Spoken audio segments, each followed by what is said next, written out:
乡亲大家平安，今仔日是新历的6月23，旧历的5月初3，礼拜二。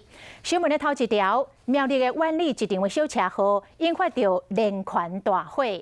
昨暝10点外，一台小货车驶到山脚菜市仔附近的路口，弄入一台轿车，搁弄入去机车行，引发着大火。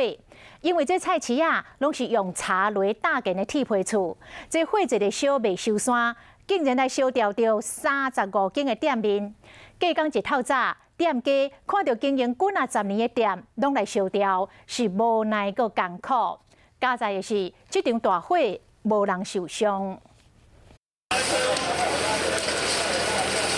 苗栗万里镇的山脚市场大火，规排店面拢烧去。 消防队赶紧拍火，不过火有够猛，因为建筑物大部分是茶甲铁片起的，据说讲火拖了真紧，一直有爆炸声。大火原因讲是因为车祸。2台车撞击车啊，第一阵就是从摩托车先烧过去，先烧过去的啦，哈。对。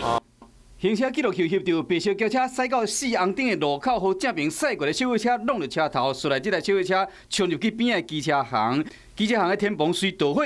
轿车驾驶赶紧落车逃命，火是愈烧愈猛，10几分钟后，规排店面拢着火。消防队用将近6点钟才将火拍花，山脚市场烧了了，处处是无奈个艰苦。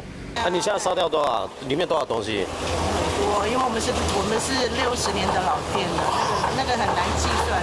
山脚市场有真侪店拢已经开几10年啊，也有这间开30多年的家乡小吃部嘛烧去啊。今嘛要安怎？这样啊，你问我怎么知道怎么办？小吃店伫网络真有名，袂少人到万里山脚市场拢有专工去食。卖是客家菜上有名，就是杂菜面是大碗，搁满钱。 30几年了，它的味道是怎样？哦，好吃。特别的是什么面？就是神品面。老主顾看到小吃店烧起，拢感觉真无彩。镇公所透早嘛到现场协助受害店头家，并且统计出来，总共有35间店烧起，初步损失有2500万。加在这场火无人受伤，啊若调查责任，甲要安怎赔？警方甲镇公所也要伫调查。